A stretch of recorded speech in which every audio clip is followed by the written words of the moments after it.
Military muscle on the move. U.S. gunships and hundreds of Marines get ready to join the battle to finish off the Taliban leadership and its foreign terrorists.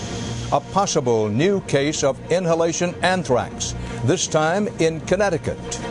10 weeks after the Twin Towers fell, danger still rises from the rubble. And President Bush puts out the welcome mat for tourists, but locks the front door.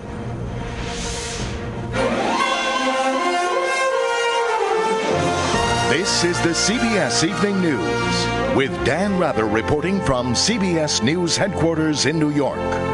Good evening. In Afghanistan tonight, thousands of hardcore Taliban fighters and their Arab terrorist allies remain surrounded in the northern city of Kunduz. They have been given additional time to surrender, while the U.S. sends in more troops and more firepower into the northern war zone, including huge flying gunships to support anti-Taliban ground forces. On the political front, leaders of Afghanistan's various factions and ethnic groups bowed to U.S. pressure, agreeing to at least discuss cooperating in a post-Taliban government. We have reports tonight from CBS News correspondents on the battlegrounds inside Afghanistan and at the Pentagon, where David Martin begins with an overview. For the first time, the U.S. has been given permission to put combat aircraft, specifically AC-130 gunships, into a base in Uzbekistan, just a short flight away from Kunduz, the last Taliban stronghold in northern Afghanistan. An estimated 2,000 to 3,000 hardcore followers of Osama bin Laden are dug in at Kunduz and giving every indication they intend to fight to the death. At the moment, it would appear that they would not intend to surrender or necessarily to give up fighting. The opposition forces which have Kunduz surrounded are still trying to negotiate a surrender, and the U.S. has promised to hold its fire if it will help the negotiations. And I think that it would be fair to say that if the opposition groups were to ask us not to bomb a specific facility or a location so they could continue their discussions, we'll certainly honor that.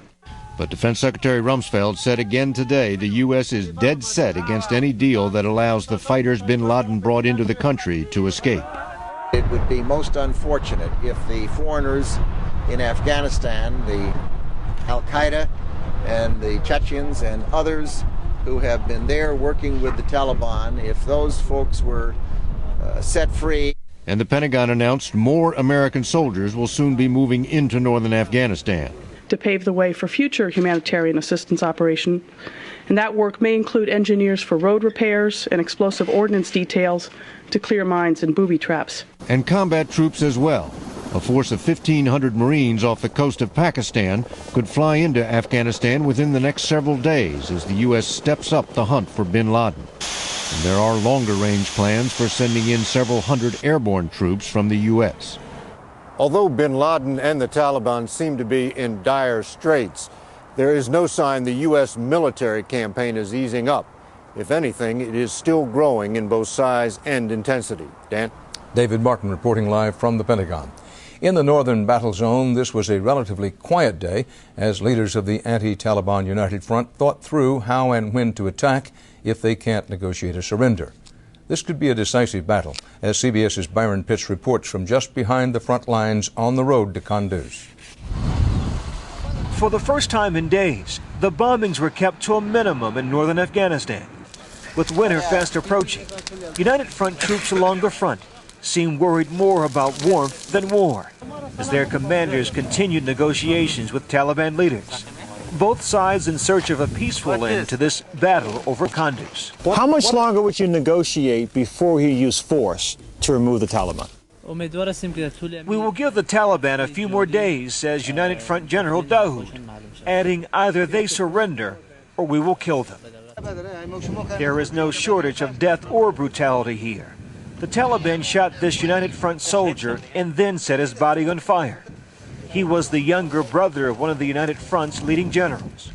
And according to refugees still scrambling out of Kunduz, the number of Afghan Taliban executed by those foreign Taliban loyal to Osama bin Laden is now up to 470. The United Front has agreed to allow local Taliban troops to walk out safely, but not the foreigners. Tonight, there are still several thousand Taliban troops and al-Qaeda guerrillas pinned down in Kunduz. They've agreed to surrender if the United Front will guarantee their safe passage out of Afghanistan. To which the United Front has responded, "We do not negotiate with criminals and terrorists. Either surrender and go on trial, or die where you stand." Byron Pitts, CBS News, on the road to Kunduz.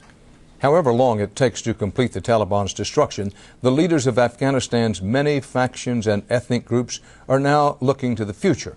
And under pressure from the United States and the United Nations, they agreed today to begin talking about planning that future together next week in Berlin. CBS's Elizabeth Palmer reports tonight from the Afghan capital of Kabul. It's been rough going, but finally there's a deal on talks designed to forge a transitional government in Afghanistan. Sitting at the table beside the United Front will be representatives of Afghanistan's 86-year-old former king, Zahir Shah, and representatives of the majority Pashtun ethnic group. Conspicuously absent from the talks will be the Taliban. Earlier today, United Nations envoy Francesc Vendrell tried to reassure Afghanistan's major ethnic group, the Pashtuns, that the talks would secure them a role in Afghanistan's future. This meeting will be important as a signal that there is no intention by anybody to consider that they have acquired legitimacy by force of arms.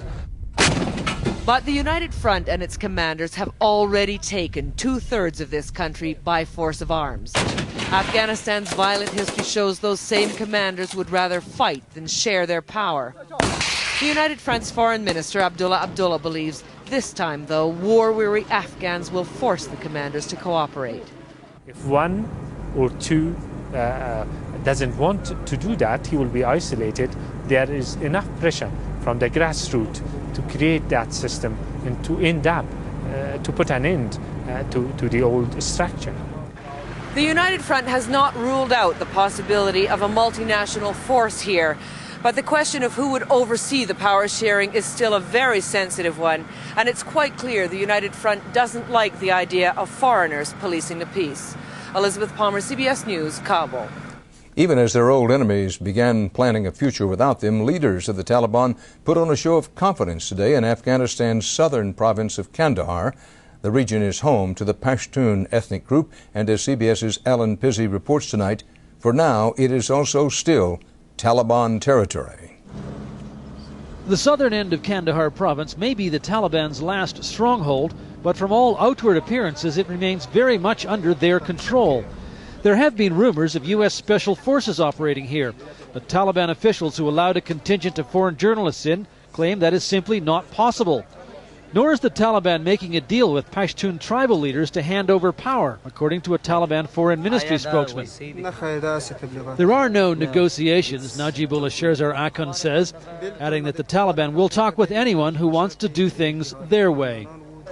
Tens of thousands of refugees are the only obvious sign that things aren't going the Taliban's way. Huddled in sprawling, filthy tent camps along the road, unable to enter nearby Pakistan, they receive almost no outside assistance, according to local officials, who say the refugees fled American bombing. Taliban officials acknowledge the U.S. bombing drove their forces from other areas of Afghanistan, but a local security chief described the retreat as logistical. We do not think we are defeated, Mullah Muhammad Saeed Haqqani says, and we are not fighting for power, but for Islam. Even if the war goes badly in Kandahar province, the Taliban here say, they will take to the mountains and fight to the last. Taliban officials here insist they have no idea where Osama bin Laden is, and as for Taliban spiritual leader Mullah Muhammad Omar, he is in Kandahar, they say, and has no intention of leaving. Alan Pizzey, CBS News, Spin Baldak, Afghanistan.